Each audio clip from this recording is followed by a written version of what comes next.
as I've explained, the numerals on top, which are the numerals on top. The numerals on top, the function of the numerals on top is meant for your counting, what you are counting. You're not, if you are having two, you're not meant to count more than two. If you're having three, you're not meant to count more than three. If you're having four, not meant to count more than four. If you're having six, you're not meant to count more than six. If you're having nine, you're not meant to count more than nine. If you're having 12, you're not meant to count more than 12. If you're having five, you're not meant to count more than five. If you're having seven, not meant to count more than seven.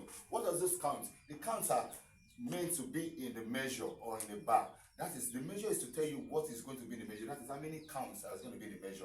That is, if you have a bar like two now, this means that you are going to be having just two counts here, two counts here. But if you're having four here or three, it means you're having a three in the count and that. So that's the function of the one on top. Now, the numeral on that tells you the value of the note, bringing you back to what we talked about, the American names of notes. Talking about the fraction names of notes. You know when we say two represents meaning, is that also? We said 4 represents crochet, and we said 8 represents quaver, 16 represents semi-quaver, 32 represents demi-semi-quaver, and 64 represents what? Demi-semi-quaver. Good. So if I recently have 2 here, what this implies is that I'm having 2 meaning bits in a bar. That's what it means. That is, I'm going to be having 2 meaning bits in a measure. It means what? 2 means what? 2 meaning bits in a measure. And what's the meaning? This symbol for meaning is an shaded spherical shape like an egg. It means that we're having 2 in a measure. Okay, that's for that measure. I go to the next measure. What it means that if I have the 2, the signature have told me that in each of the measures we're just going to be having 2 of 2 meanings in each measure, or its equivalent.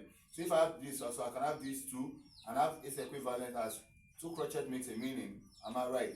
Okay, and I can have it as this. So if I have another measure, I can just have a semi-brief, which means what?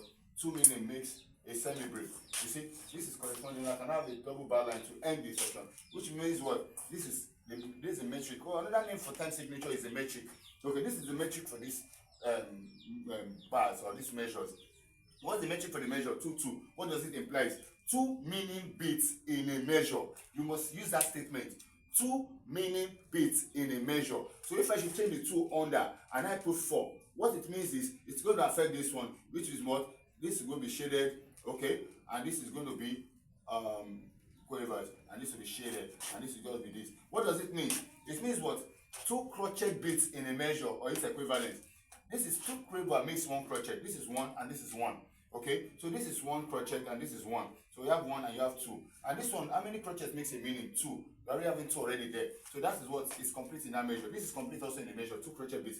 So what it means is when you have 4, it means the value of 4 is what? Crochet. 4 represents crochet.